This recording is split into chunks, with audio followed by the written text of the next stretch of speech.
Kota baru gunungnya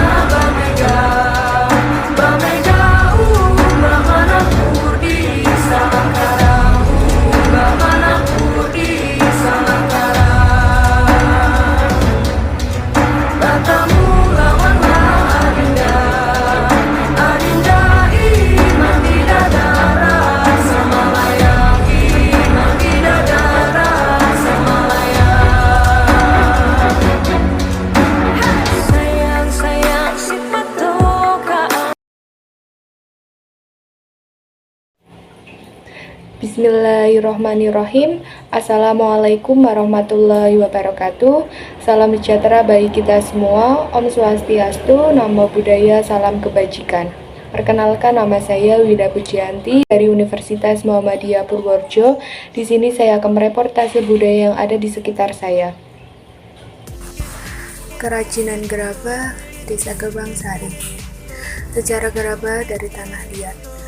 Tembikar atau gerabah diperkirakan telah ada sejak masa prasejarah, tepatnya setelah manusia hidup menetap dan mulai bercocok tanam. Situs-situs arkeologi di Indonesia telah ditemukan. Banyak tembikar yang berfungsi sebagai perkakas rumah tangga atau keperluan religius seperti upacara dan penguburan. Tembikar yang paling sederhana dibentuk dengan hanya menggunakan tangan yang berciri adonan kasar dan bagian pecahannya dipenuhi oleh cicak-cicak tangan atau sidik jari. Selain itu, bentuknya kadang tidak simetris. Selain dibuat dengan teknik tangan, tembikar yang lebih modern dibuat dengan menggunakan tata batu dan roda putar. Pada awalnya, tembikar dibuat dalam bentuk polos dan mudah rapuh, tetapi saat ini tembikar tersedia dalam berbagai macam bentuk motif, gambar, atau lukisan khas dan daya tahan lebih lama. Di Indonesia, tembikar dibawa melalui kebudayaan Sakyong, satu kebudayaan kuno di daerah Vietnam yang terkenal akan seni gerabah dan tembikar kunonya. Lempung atau tanah liat adalah salah satu jenis tanah yang dapat dengan mudah ditemui di Indonesia. Berwarna hitam keabuan, tanah liat bersifat mudah dibentuk sehingga semenjak dahulu digunakan sebagai bahan pembuatan kerajinan tangan. Tanah liat adalah tanah yang lentur saat lembab tetapi keras setelah dibakar.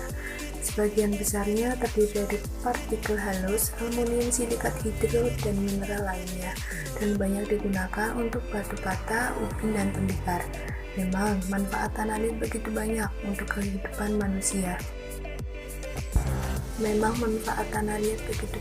Untuk kepentingan manusia. Selain kerajinan tanah liat untuk dekorasi alias gerabah, lampung digunakan juga untuk membuat batu bata, genteng, keramik, mainan anak, dan lain-lain. Semua kerajinan tangan ini merupakan benda dari tanah liat yang dibakar.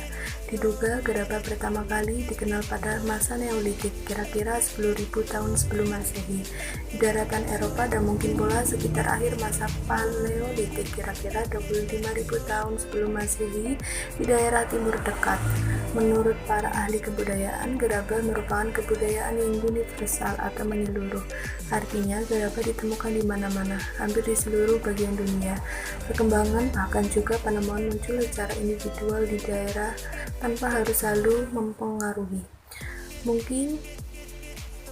Mungkin juga masing-masing bangsa menemukan sendiri sistem pembuatan gerabah tanpa adanya unsur peniruan dari bangsa lain. Gerabah muncul pertama kali pada waktu suatu bangsa mengalami masa food gathering atau mengumpulkan makanan.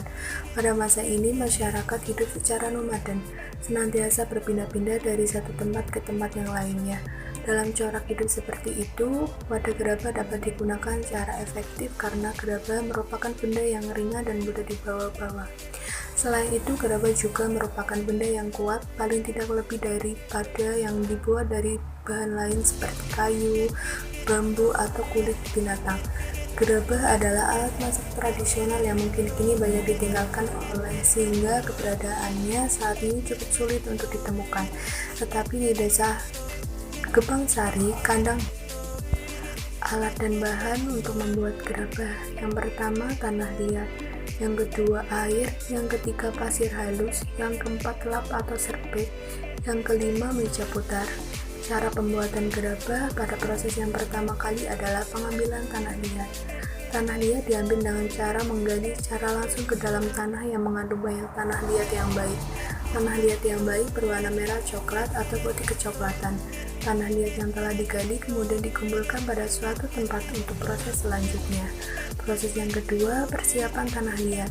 Tanah liat yang telah terkumpul disiram air hingga basah merata, kemudian didiamkan selama 1 hingga 2 hari. Setelah itu kemudian tanah liat digiling agar lebih rekat dan liat.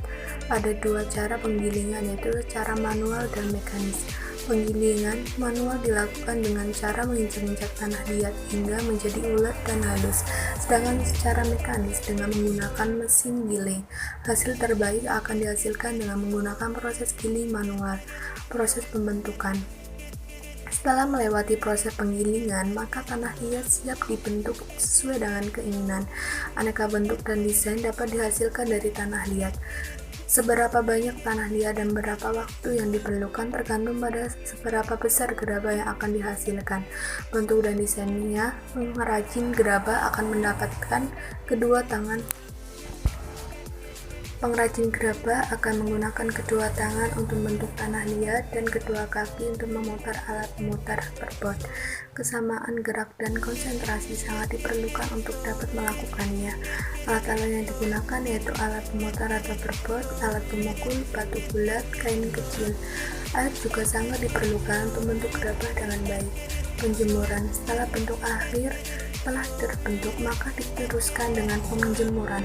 Sebelum dijemur di bawah terik matahari. Proses yang keempat, penjemuran. Setelah bentuk akhir telah terbentuk, maka diteruskan dengan penjemuran. Sebelum dijemur di bawah terik matahari, gerabah yang sudah agak mengeras dihaluskan dengan air dan kain kecil lalu dibatik dengan batu api. Setelah itu, baru dijemur hingga benar-benar kering. Lamanya waktu penjemuran disesuaikan dengan cuaca dan panas matahari. Proses yang kelima, pembakaran. Setelah gerabah menjadi keras dan benar-benar kering, kemudian banyak gerabah dikumpulkan dalam satu tempat atau tunggu pembakaran. Gerabah-gerabah tersebut kemudian dibakar selama beberapa jam hingga benar-benar keras. Di Desa Gebangsari, Kecamatan Klirong, Kabupaten Kebumen, Provinsi Jawa Tengah adalah desa pengrajin gerabah. Warganya memanfaatkan gerabah sebagai mata pencaharian, sehingga Desa Gebangsari disebut sebagai Desa Gerabah. Sejak zaman nenek moyang, gerabah Gebangsari sudah dikenal berkualitas bagus, sehingga diteruskan oleh penerusnya mempertahankan ciri baik tersebut. Beragam jenis gerabah yang telah dihasilkan, mulai dari pot anggrek, cobek, moto, dan gerabah. Sekian reportase budaya yang ada di daerah tempat tinggal saya, kurang lebihnya mohon maaf. Semoga dapat bermanfaat bagi kita semua. Terima kasih. Billahi taufiq wal hidayah. Wassalamualaikum warahmatullahi wabarakatuh.